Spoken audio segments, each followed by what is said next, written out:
قل هل يستوي الذين يعلمون والذين لا يعلمون إنما يتذكر أولو الألباب.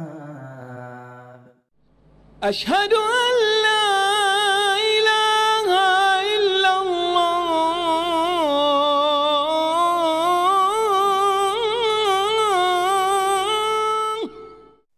الحمد لله رب العالمين، والصلاة والسلام على رسوله الأمين وخاتم النبيين محمد وعلى آله وصحبه أجمعين، أما بعد. فعن أبي هريرة رضي الله عنه قال: بعث رسول الله صلى الله عليه وسلم عمر على الصدقة، فقيل منع ابن جميل وخالد بن الوليد وعباس عم النبي صلى الله عليه وسلم، فقال رسول الله صلى الله عليه وسلم: ما ينقم ابن جميل إلا أن كان فقيرا فأغناه الله، ما يلقم ابن جميل إلا أن كان فقيرا فأغناه الله تعالى، وأما خالد فإنكم تظلمون خالدا، وقد احتبس أذراعه وأعتاده في سبيل الله، وأما العباس فهي علي ومثلها. ثم قال: يا عمر، أما شعرت أن عم الرجل سن أبيه؟ کتاب الزکوٰۃ سے یہ 5ویں حدیث ابھی آپ کے سامنے پڑھی گئی ہے۔ 4 حدیثیں ہم نے کل کے سبق میں لیا تھا۔ اس حدیث کا جو عنوان ہے وہ یہ کہ عاملین علی الصدقہ، جو لوگ صدقہ وصولنے پر قانونی طور پر حکومت کی طرف سے مکلف ہوتے ہیں، ان کو اموال اصحاب الاموال کے پاس بھیجنا تاکہ ان سے زکوٰۃ لے سکے۔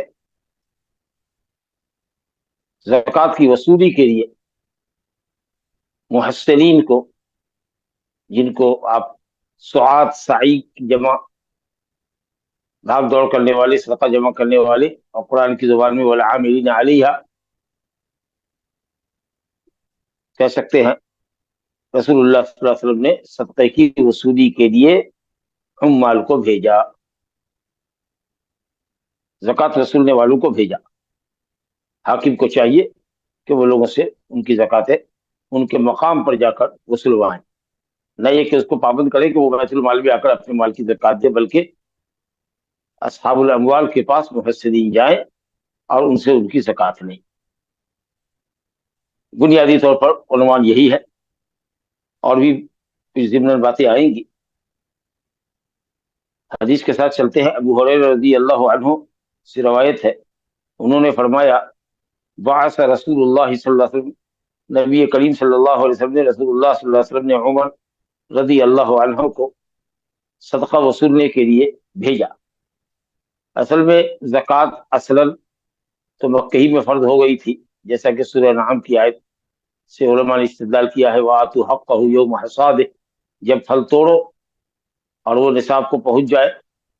جب پھل توڑو نہیں، جب پھل توڑو نصاب کی بات نہیں ہے، جب پھل توڑو تو اس کا حق ادا کرو، کچھ یوں ہی سا زکوٰۃ کے مد میں دے دو۔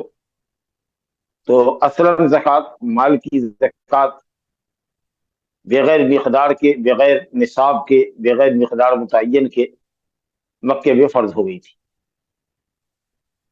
اور صحیح قول کے مطابق سن 2 ہجری میں جس سال رمضان کا روزہ فرض کیا گیا، اسی سال زکوٰۃ کی مقدار، زکوٰۃ کا نصاب اور اس کی مقدار اور اس کی تفصیلات مدنی زندگی میں سن 2 ہجری میں تفصیلات آئی سامنے، اور لوگ زکوٰۃ دیتے رہے۔ باقاعدہ عاملین کو، سائین کو، زکوٰۃ وصولنے والے کو نبی صلی اللہ علیہ وسلم نے سن 9 ہجری میں بھیجا، جب مکہ فتح ہو گیا اور لوگ جوق در جوق، فوج در فوج اسلام میں داخل ہونے لگے، اور مکہ اور اس کے اطراف اور دور دور تک لوگ مسلمان ہو گئے، تو آپ صلی اللہ علیہ وسلم ہیڈ کوارٹر سے، مدینہ سے مختلف جہتوں میں عاملین